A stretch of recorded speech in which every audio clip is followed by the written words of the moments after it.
Teine osa. Esimene peatükk. Moskvas on võimul uued mehed. Ja armsad lugejad, te ei eksi. Vana Sepp on jälle sulepea pihku haaranud, et tuua kauged ajad otse tänapäeva igal inimesele koju kätte. Paljud on mind manitsenud, et aitab küll Ivan. Kirjutasid Eesti Vabariigist ja sõja-aastatest, metsavendadest ning Stalini surmast küllalt. Puhka nüüd loorberitel ja ära mine surkima uuemaid aegu. Ära paljasta seltsimehi, kes siiani täie tervise juures viibivad ning kõrgel kohal jalad harkis istuvad. Lase nad olla. Mina olen säärastele õpetajatele ikka otse suhu sülitanud. Ajalugu pole mingi värsiraamat, mida võib lapata ja sirvida, et siit loen, siit jätan vahele. Tuleb kõik kirja panna nii nagu oli ja võimalikult kiiresti, sest mina olen juba vana mees ning minul istub surm esikus. Ootab seal, eide tassis juba minema, tahtis mullegi turja karata, aga ma lõin talle vana sandaletiga pähe ja karjusin. Kohu sa sindrinahkronid, mul mälestused alles pooleli. Ei salli ma seda vennikest surma nimelt. Ta ei ole Eesti mees, käib ringi, vikat õlal, aga vikat on peaaegu sama mis sirp. Ja kus on juba sirp, sealt pole vasargi kaugel. Aga seda, mida tähendavad sirp ja vasar, pole tarvis lapselegi seletada. Seda jälkust ei jõua kirjeldadagi. Nii on lood minuga ja minu mälestustega. Pooleli ma neid ei jäta, tulgu või taevast pustnuge. Eelmine kord lõpetasin ma Stalini surmaga. Pärast teda sai Venemaalt pukki Beria. Aga tema oli nii julm inimene, et lihtsalt õudne. Molotov, Kaganovitš, Malenkov ja teised tiblad lippasid tema eest mööda Kremlit enesel surmahirm naha vahel, kuna Beria urisedes ja lõrisedes neil kannul traavis, haljas kirves käes. Lõpuks ei jäänud muud üle, kui kutsuti kohale marssal Žukov, kes tigeda mehikese 2 raudsest maha lasi. Mina pole Beriat oma ihusilmaga näinud, küll aga käisin ükskord Uku Masinguga Beria haual.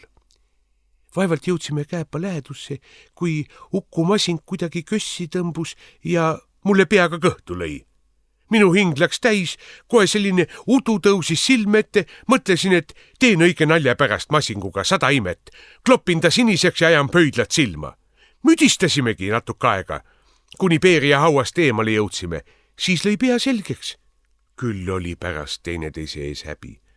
Nii kuri mees oli Beria, et isegi tema haua äärde ei tohtinud minna. Kohe imbus õeluse mürk sinussegi.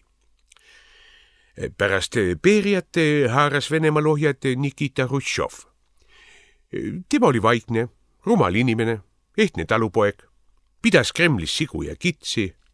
Hoovi külvas aga lille tasemel maisi. Elas samuti talumehe kombel, käis pall ja jalu, nuuskas varrukasse ja võttis kõvasti viina.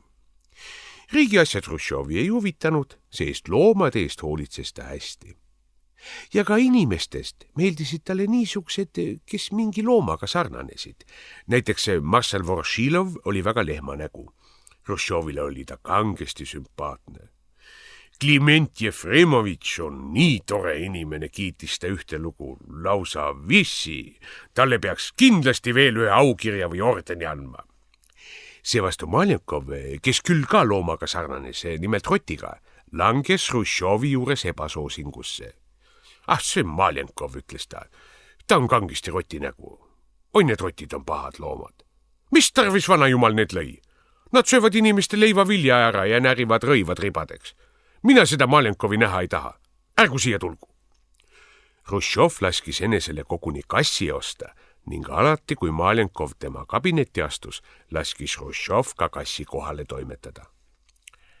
Siis hakkab rott kartma ja läheb kiiresti ära, naeris ta ise oma kavaluse üle rõõmu tundes. Ka teised vanad Stalini-aegsed võimumehed ei meeldinud Hruštšovile. Molotov pole ühegi looma nägu, ütles ta ühel parteikongressil kõnetoolist hukka mõistvalt. Ma ei taha, et selline mees riiki valitseks. Mis sul selle peale öelda, Molotov? Molotov, kes oli hirmus võimuahne inimene ja kartis, et ta Kremlist minema saadetakse, jooksis väriseval jalul presiidiumisse. Oma arust ma sarnanen ahviga pomisesta. Armas Nikita Sergejevitš, kas teile meeldivad ahvid? Meeldivad, vastas Hruštšov. Nad on lõbusad loomad. Teinekord naera nende tempe nii, et peer läheb lahti. Minu õnnis vanaema, vaat tema oli tõesti näo poolest pärdik, mis pärdik. Vahva eit. A sina, Molotov, pole mingi ahv. Sina, seltsimees, pole mitte ühegi looma nägu, lase jalga. Molotov vantsiski pea norus Kremlist välja. Hruštšov aga lõpetas kongressi ja läks kitsi lüpsma. Niisugused olid võimumehed Moskvas.